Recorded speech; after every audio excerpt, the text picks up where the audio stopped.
You're listening to the Meet the Farmers podcast with me, your host, Ben Eagle. Please remember to subscribe to the show wherever you are listening.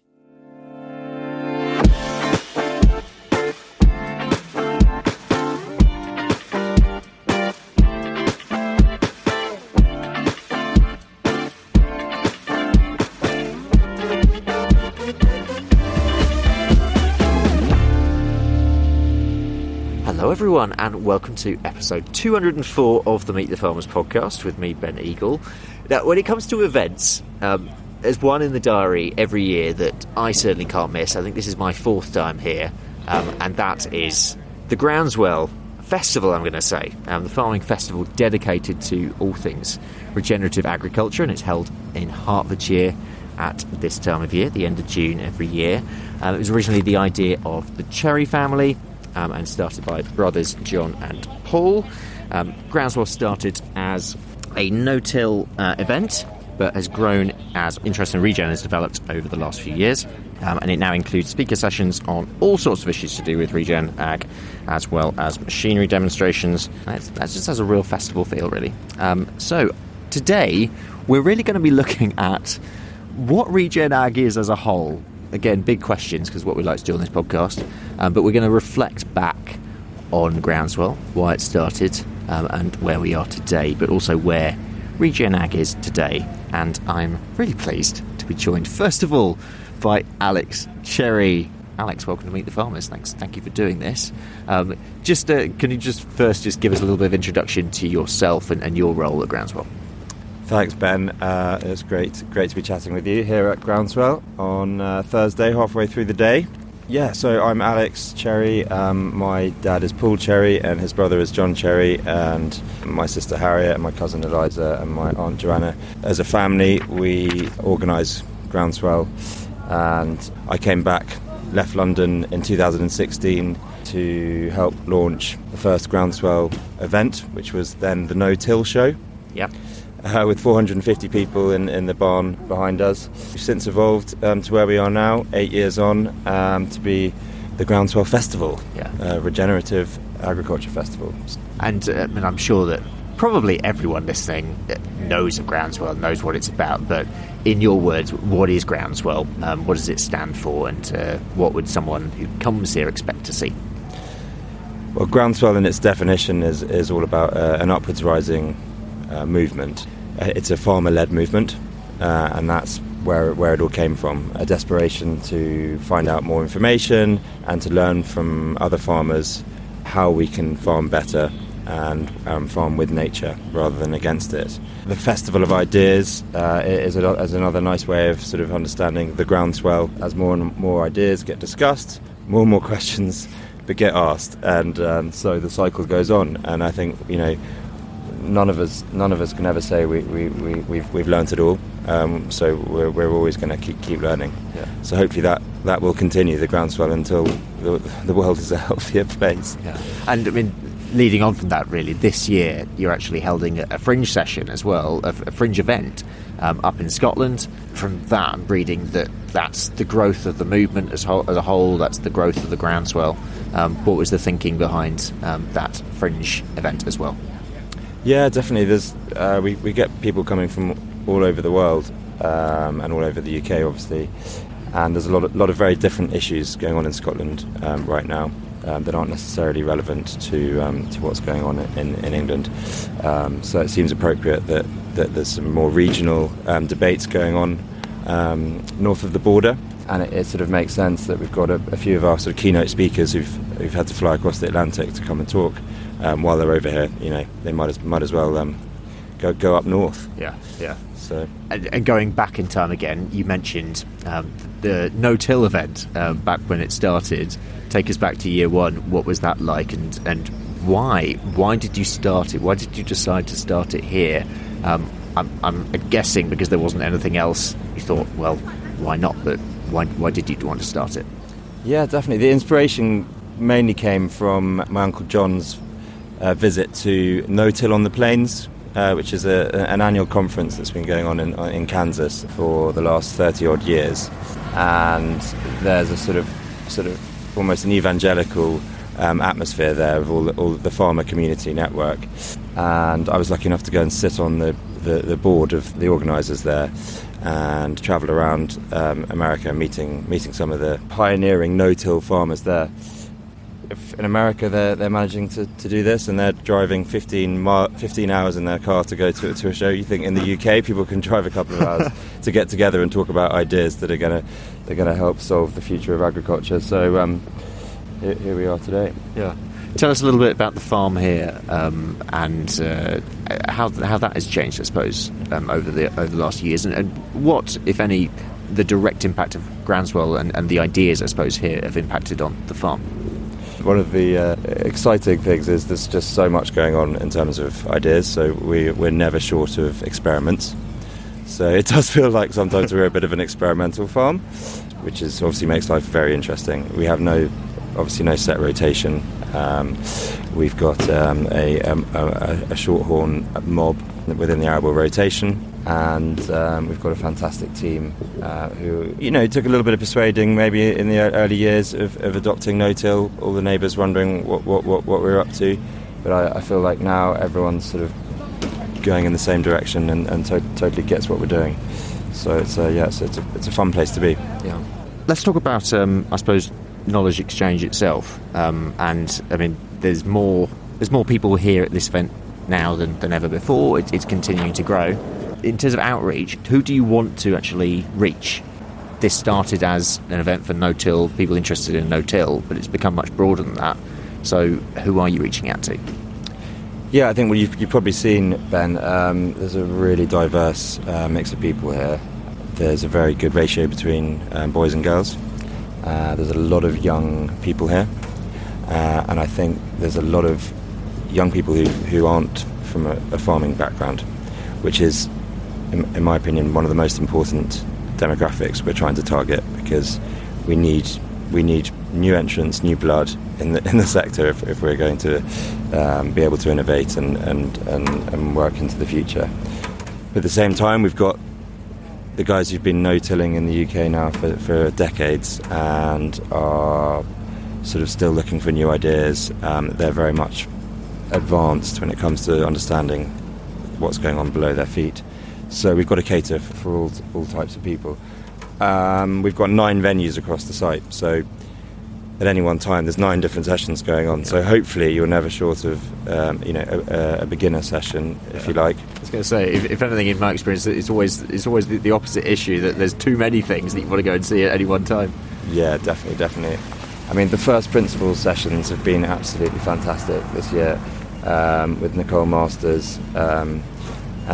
This morning, she's just totally inspired. I saw people coming out of that session just going like, wow, I've had my mind blown, I'm totally converted, let me start my journey. Yeah. And other people who may be a little bit further down the line with their regenerative journey coming out saying, God, she's great, she's just topped up my enthusiasm. So it's fantastic. Yeah, I mean, obviously the perception is that Regen Ag has developed significantly over the last few years. What is your view of I suppose, where Regen Ag is right now at Groundswell 23? What does it stand for, and what does it mean? That is a fantastic question, which we are actually going to be asking a lot of the attendees who are interviewing, because it is difficult to define, and it's but I think one thing we're all clear on it is it's a regenerative is a philosophy, and it's evolving. So I think it's a mindset rather than something that we can really tangify. So should we certify it? That's a very big question, and I think it would stifle the ability for people to innovate if we did that. So I quite like the idea of it remaining a continuing journey, because then we can keep on learning. This episode is being supported by our primary sponsor, A-Plan Rural. Why did I want to collaborate with A-Plan Rural? Well, having got to know them, their team shares my passion for giving a voice to farmers and we are both driven to raise the profile of farming voices to a wider audience. So it seemed quite a good fit. Quite frankly, together we will be able to do a lot more. A Plan Rural do a lot of work on social media themselves, sharing farming accounts and farming stories. They have a rural community blog which shares farmers' experiences, and they also support a growing number of initiatives that champion UK farmers, including this podcast. So a big thank you to A Plan Rural for supporting Meet the Farmers. What does it mean to you, Ben? Regen Ag for me, I think it is very much on that mindset. Obviously, there's the 6 pillars, and there's on a practical basis, no matter what sector you're looking at. And I mean, last week, for example, we had a very successful Down to Earth event, which the RBDF are spearheading. There's another event in the north, and dairy spearheading in one way, the arable sector is spearheading in another. But there's those different layers out there in terms of the marketability of regen versus it being a farmer-led movement, a farmer-led meaning as well. And for me, that's the important element, that this has to begin with the farmers. It has to be rooted in the farmers and continue to be innovated as a farming movement. But at the same time, it's what is that opportunity across the supply chain.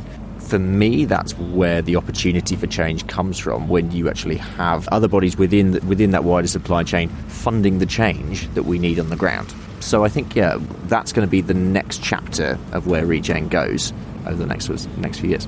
Yeah, definitely. I mean, Affinity Water, who are the main sponsor here, the CEOs just came along this morning and just showing unbelievable support for it.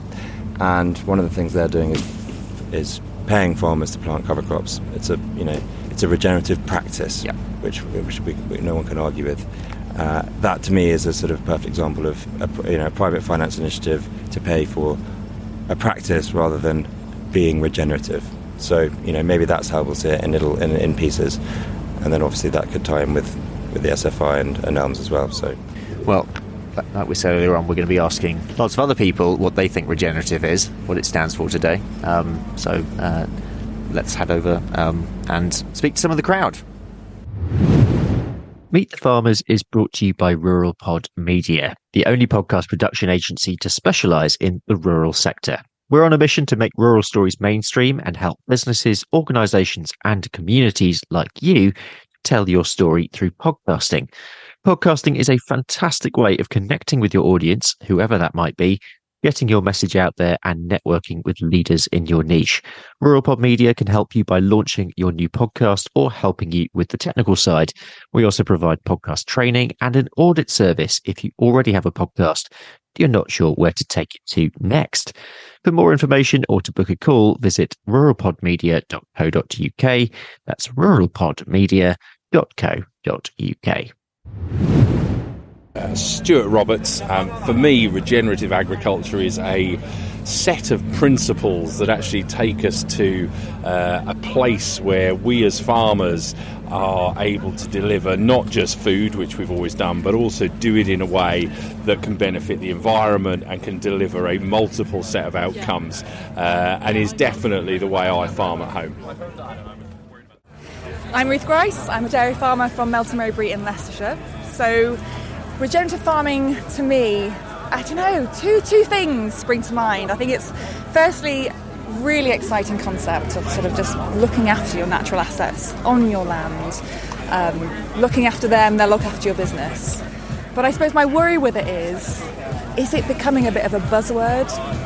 And with that, while it's fantastic at creating engagement and connecting the general public to the farming sector, does it turn some people off within farming? Is it becoming a little bit of a club? You're either regen or you're not. And if you're not, can you become regen? I think it's great for the industry in general.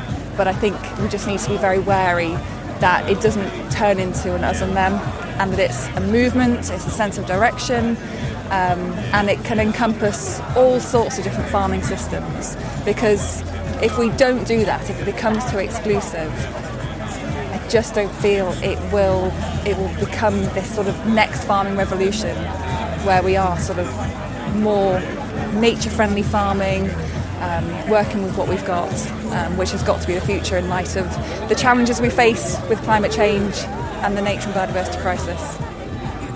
I've just got to follow up on that. What do you think? Do you think it is becoming to us and them? Yeah, I do think it's certainly within the farming community. If you unpick what it means, I do feel that even if you share the values and beliefs of what regen is all about, I feel if you don't see yourself as the farmer that's having like the herbal lays, sort of the mixed farming system, say you're an indoor dairy herd, for example, and you might see from the outside that's not me, but I do believe in the values of what it's trying to aim for. If the terminology and the way that it's being described puts you off, you don't even get to the front door. You don't part of the conversation, and that I feel would be a real shame. How would you turn that around? I think we need to keep talking about it within the farming community, and I think for me a lot of the principles around regenerative farming are actually just about being really good at what you do and looking after your soils, looking after your water courses, your air quality. I'm a dairy farmer. It all links into having a really healthy herd. So that's a different terminology. That's business efficiencies. And if we can talk about that side of the coin, it's the same coin, within the farming industry and link it all back together, I just think that just widens the conversation out and is more inclusive. And also, at the end of the day, we're all businessmen and women. We've got to make a living. And there is a danger that there might be a perception that regenerative farming, yes, it's a lovely thing to do, but I need to pay the bills. I need to, have a healthy balance sheet. But if we frame it in a way that's actually this is good business sense, it makes them more inclusive.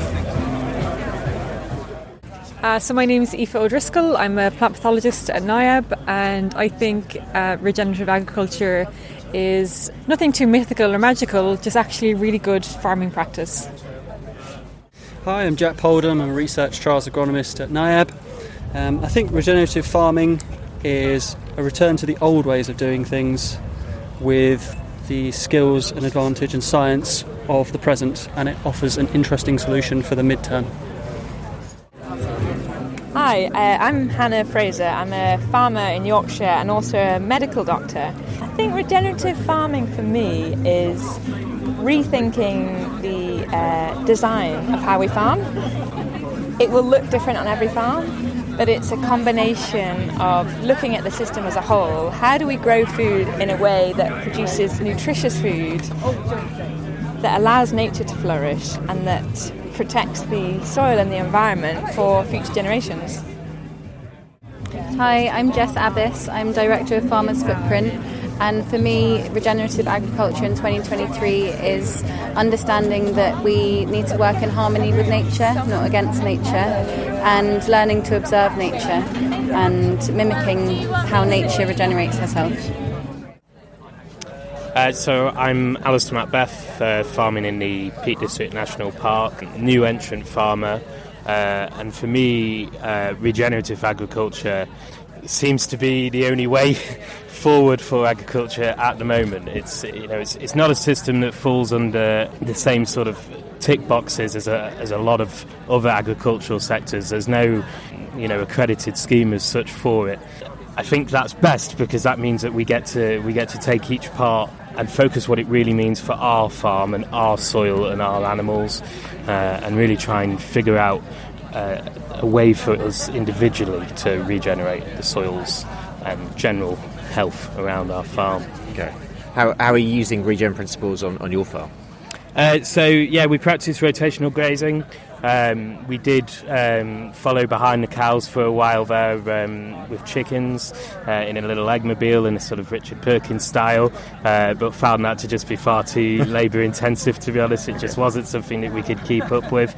But we've kept up the rotational grazing methods, and we've had to make some tough decisions in order to make that work. So with the dry summers and stuff, we've reduced our herd numbers quite significantly in order to make sure that we really are putting soil first over just blanket profit.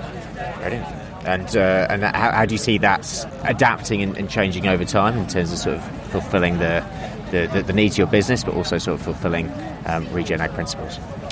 Yeah, so I think really to continue and move it forward properly, we just have to focus on direct selling and really sort of making sure that we're selling to people that really appreciate the level of commitment that we're giving to soil and animal welfare. And it's a difficult one at the moment because farming is in such a difficult situation. No one seems to really know where we're going, but yeah, we've just got to do our best, I guess.